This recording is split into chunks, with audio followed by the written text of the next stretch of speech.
In this problem, we are asked to order the steps to show how to solve by factoring or grouping.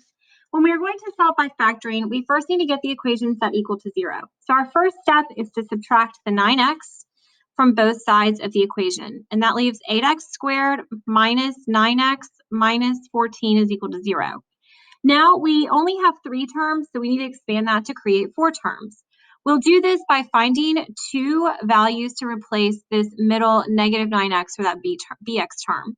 We'll do this by doing a times c, which is 8 times negative 14, which is negative 112.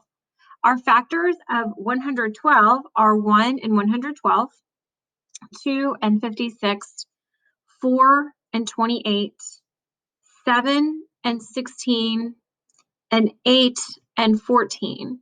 Now remember, we're trying to find a way to multiply to get to negative 112 and add to get to negative 9. So if I look down this list of factor pairs, I see the 7 and 16. If I make this a negative 16, then that would be 7 plus negative 16 would give you negative 9, and 7 times negative 16 would give you negative 112.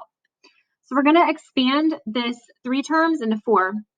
So we're going to keep our 8x squared, and then we're going to replace the negative 9x with that 7 and minus 16. I'm going to put the minus 16x first, and then the 7x, because for me, I can see a really clear relationship between the 8 and the 16 as far as factoring, and 7 and 14. So I've decided to put it in that order. Now you could have put it in the other order where you did 7x minus 16x, okay? Now we're going to group. I'm going to do just say a purple group, and we'll do a yellow group. Okay, so now we've grouped, we need to find the GCF of each group. So the GCF of our purple group is 8x, and that will leave x minus 2.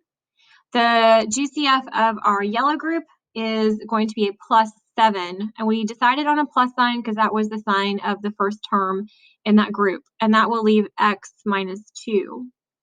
So we know that we're doing a really good job because we ended up with this x minus 2 and x minus 2. So we can go ahead and write that common factor and then group our GCFs. 8x plus 7 equals 0. So now again, the order of these factors, you could have ordered it as 8x plus 7 and x minus 2. That order doesn't matter, all right, because it's a product and multiplication is commutative. So now we would solve by the zero product property. So we'll take each factor and set it equal to 0. And then we'll solve that. So we end up with negative 7/8 because we would subtract 7 divided by 8 and 2. So we get x is equal to negative 7/8 or 2. This should help you with resequencing the steps in order to solve by factoring.